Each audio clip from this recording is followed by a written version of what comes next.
Assalamualaikum warahmatullahi wabarakatuh. Saya Dini Purnamasari dari Fakultas Ekonomi Manajemen Karyawan B semester 5. Saya sedang mengerjakan salah satu tugas dari mata kuliah Ekonomi Manajerial dengan materi metode penaksiran permintaan dengan metode secara tidak langsung. Lalu saya akan menjelaskan cara perhitungannya. Di sini ada contoh kasus penaksiran fungsi permintaan dan peramalan permintaan dengan menggunakan metode tidak langsung. Ada dua data untuk kedua perusahaan, yaitu data pada perusahaan PT Samjin dan PT Hansung. Masing-masing memiliki harga dan jumlah. Untuk pada tahun periode 2012 sampai 2019 selama periode 8 tahun. Ada juga data seksi silang penjualan pada produk remote untuk kedua perusahaan, yaitu PT Samjin dan PT Hansung. Untuk masing-masing harga dan jumlah pada kedua perusahaan ini nanti ditotalkan, dijumlahkan, dan dihitung nanti akhirnya seperti apa dan bagaimana berdasarkan perhitungan menggunakan metode tidak langsung. Saya akan menjelaskan terlebih dahulu untuk perusahaan pertama, yaitu PT Samjin dengan menggunakan metode tidak langsung. Di sini sudah saya siapkan, yaitu ada kolom X atau harga dan juga Y, yaitu jumlah.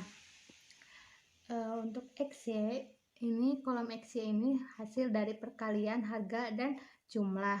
Untuk X kuadrat itu dari harga yang dikuadratkan, begitu juga dengan Y kuadrat dari hasil dari jumlah yang dikuadratkan. Setelah setiap kolom diisi dan dijumlahkan, maka kita langsung totalkan masing-masing kolom. X yaitu menjadi sigma X, totalnya yaitu menjadi 36.000,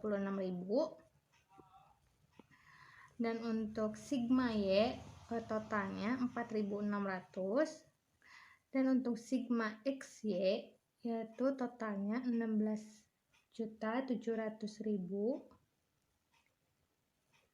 dan untuk sigma X kuadrat yaitu totalnya 204 juta, dan untuk sigma XY kuadrat totalnya yaitu 3.035.000.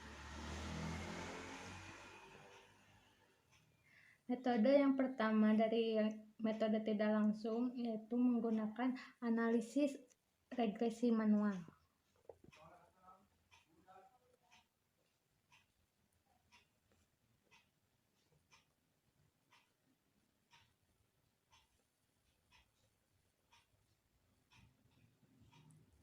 Dengan rumus rumusnya yaitu Y sama dengan A tambah B. Lalu kita cari B-nya terlebih dahulu. Untuk rumus B sama dengan N sigma XY dikurangi sigma S dikali sigma Y. Lalu dibagi N sigma X kuadrat dikurangi sigma X kuadrat.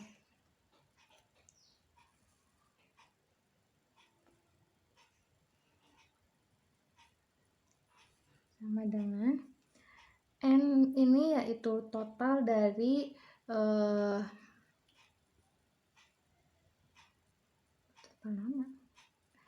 N yaitu total dari jumlah kolom, yaitu ada 8.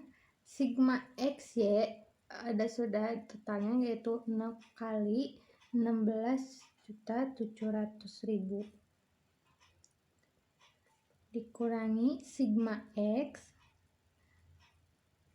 36.000 dikali sigma Y 4.600 dibagi 8 kali sigma X kuadrat 204 juta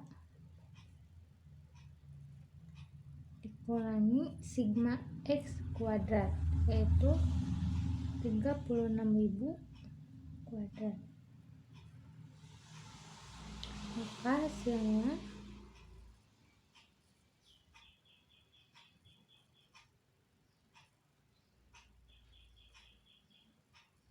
delapan kali 16.700.000 yaitu 133.600.000 dikurangi 36.000 kali 4.600 yaitu 165.600.000. Nah, lalu dibagi 8 kali 204 juta yaitu 1.632.000.000 kurangi 36.000 kuadrat yaitu 1.296.000.000. Maka 133.600.000 dikurangi 165.600.000 yaitu negatif 32 juta.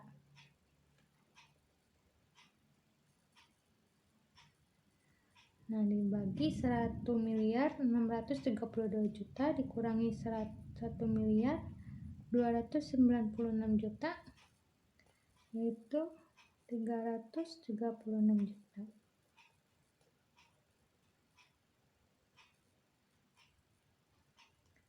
Maka B hasilnya min 0,0952382380952 lalu dibulatkan menjadi minus 0,095.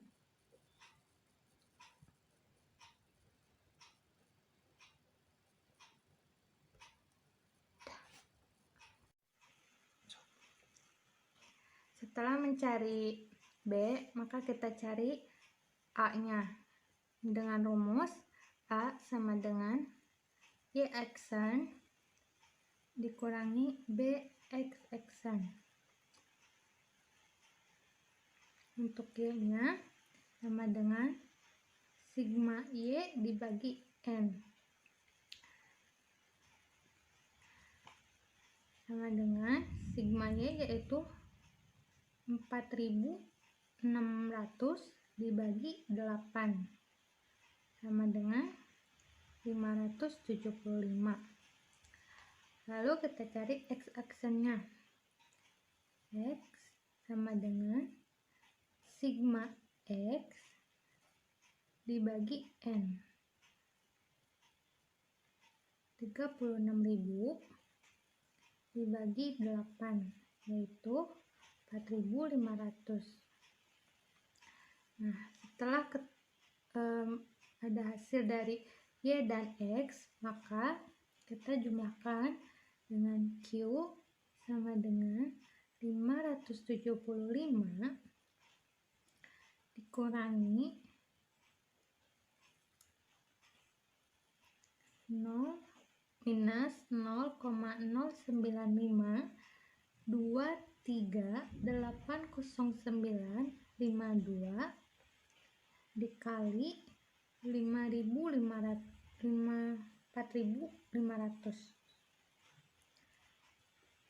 sama dengan 575. Itu hasil dari perkalian 0,095 sekian dikali 4.500 yaitu hasilnya 428.571.405.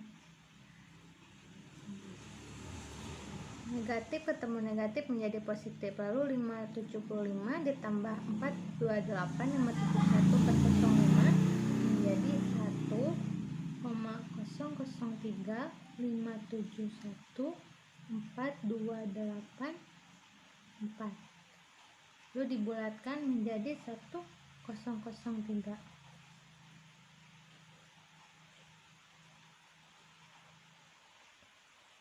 Berdasarkan perhitungan di atas, maka dapat diketahui yaitu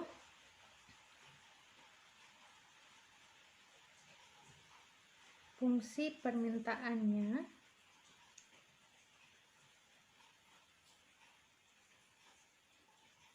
yaitu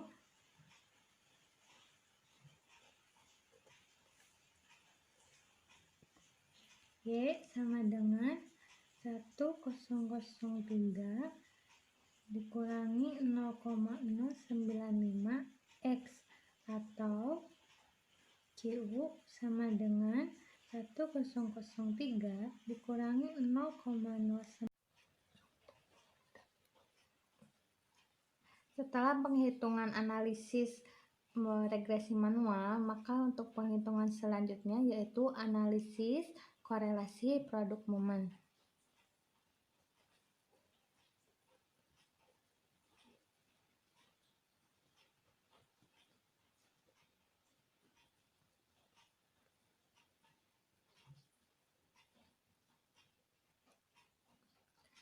Dengan rumusnya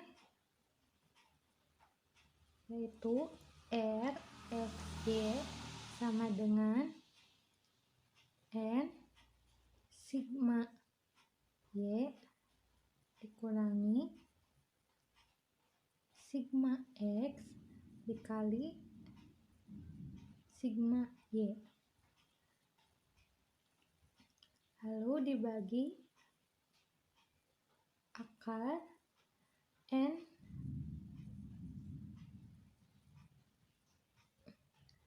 sigma X kuadrat dikurangi sigma X kuadrat dikuadratkan, lalu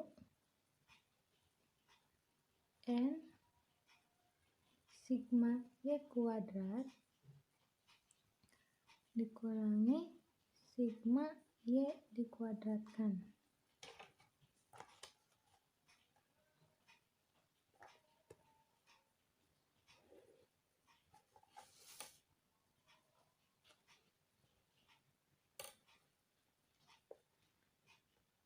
RXY sama dengan N-nya 8 kali XY yaitu 16.700.000 dikurangi 36.000 dikali 4.600.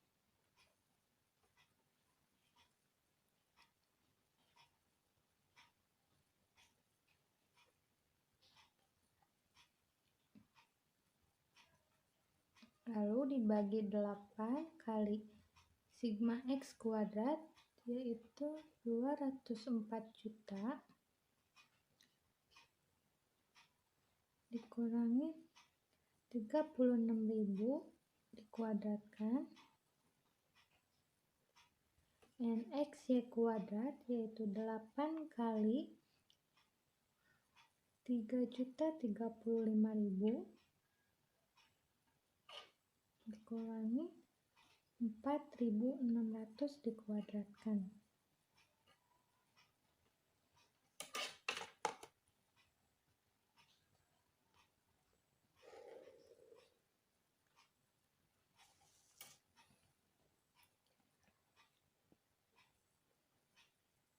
Hasilnya 133.600.000 dikurangi 165.600.000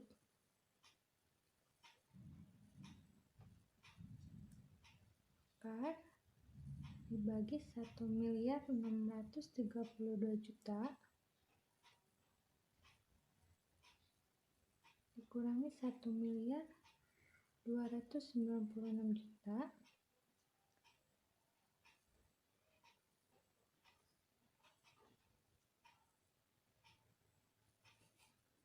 Nah, hasil dari sigma X yaitu 24.280.000 dikurangi 21.160.000.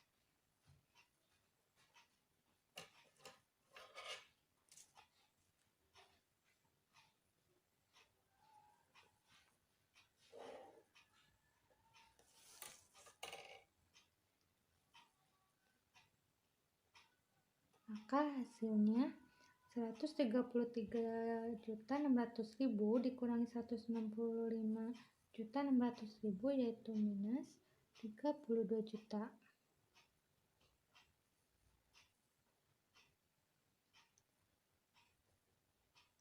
Maka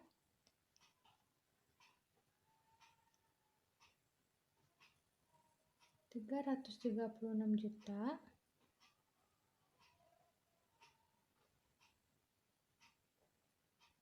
dikali hasil dari X Y kuadrat yaitu 3.120.000.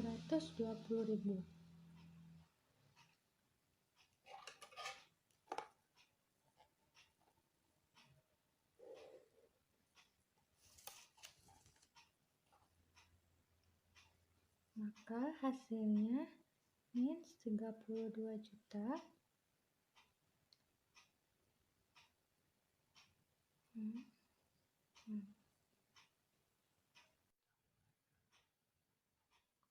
$336 juta dikali 3.120.000, maka hasilnya 1.048.320 miliar. Lalu disederhanakan menjadi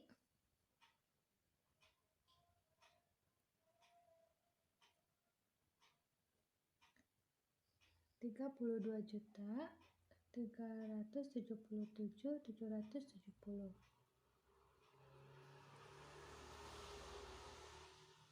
Nah, maka hasilnya 0,988 minus. Berdasarkan perhitungan di atas, dapat disimpulkan bahwa semakin rendah produk remote pada PT Samjin, semakin tinggi pula pada permintaannya. Nah, untuk yang ketiga yaitu korelasi determinasi.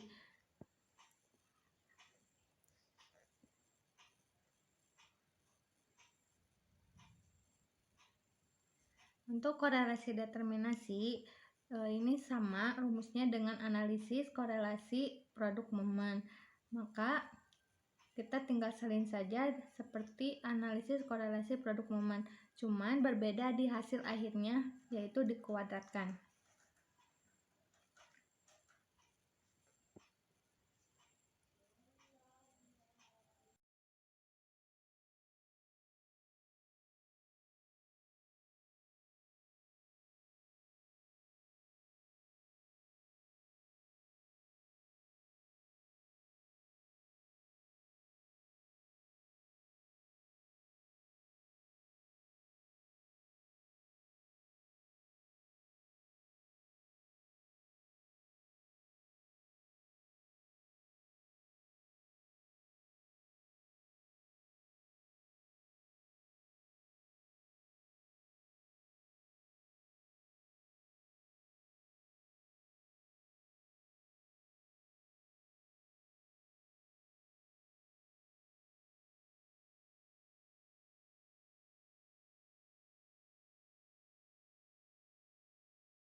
Berdasarkan perhitungan di atas, proporsi penjelasan harga terhadap produk PT Samjin dapat dijelaskan sebesar 97,6%, sedangkan 2,4% dijelaskan oleh faktor lain.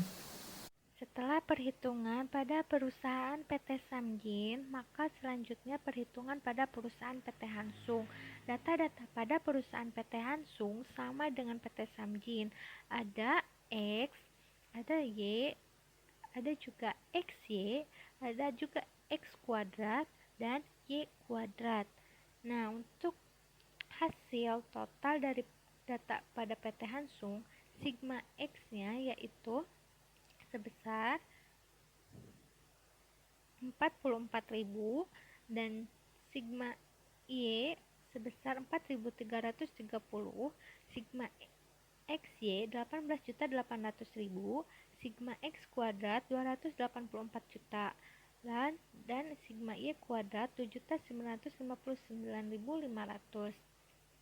Perhitungan pada perusahaan PT Hansung sama dengan PT Samjin menggunakan metode tidak langsung seperti analisis regresi manual dan analisis korelasi produk momen dan juga korelasi determinasi. Hasil dari perhitungan analisis regresi manual pada perusahaan PT Hansung yaitu sebesar B-nya 0,120 dan A-nya sebesar 1,198. Berdasarkan pada perhitungan di atas, perusahaan PT Hansung dapat diketahui fungsi permintaannya adalah Y sama dengan 1,198 dikurangi 0,120 X atau Q sama dengan 1,198 dikurangi 0,120 P. Nah, untuk analisis korelasi pada produk momen pada perusahaan PT Hansung, hasilnya negatif means 0,986. Berdasarkan perhitungannya, hasilnya negatif.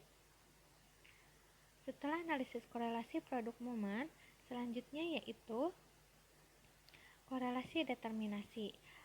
Hasil korelasi determinasi pada perusahaan PT Hansung yaitu proporsinya dapat dijelaskan sebesar 97,2%, sedangkan 2,8% oleh faktor lain. Setelah perhitungan ketiganya untuk PT Hansung, selanjutnya maka ada gabungan untuk kedua perusahaan. Nah, ini data untuk gabungan kedua perusahaan, yaitu dari kedua perusahaan ini adalah PT Samjin dan Hansung. Sama penghitungannya seperti yang tadi sebelum gabungan. Maka untuk perhitungan pada gabungan kedua perusahaan tersebut dari analisis regresi secara manual, hasilnya sebesar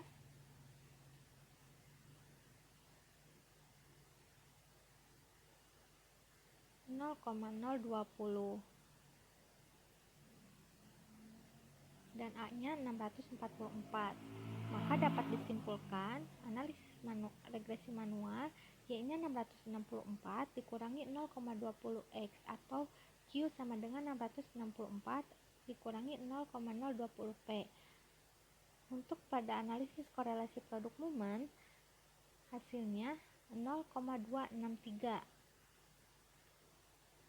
Nah, untuk hasil pada korelasi determinasi pada kedua perusahaan tersebut, maka hasilnya 0,069. Berdasarkan perhitungan di atas, proporsi penjelasan harga produk kedua perusahaan tersebut sebesar 6,9% dan 93,1% oleh faktor lain. Setelah perhitungan pada periode 2012 sampai 2019, maka pada tahun 2020 apabila berubah harganya sebesar 9.500, maka perhitungannya untuk PT Samjin adalah Q sama dengan 1003 dikurangi 0,095 dikali 9.500, maka hasilnya 101.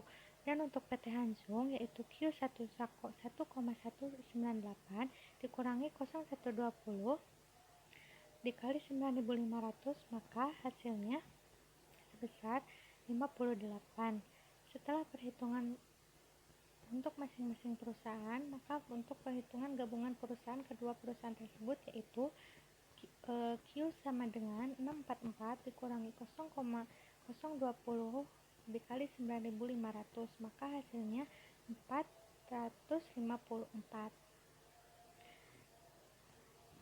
Sekian cara perhitungan metode tidak langsung dari saya. Maka apabila ada kekurangannya, mohon maaf. Terima kasih. Wassalamualaikum warahmatullahi wabarakatuh.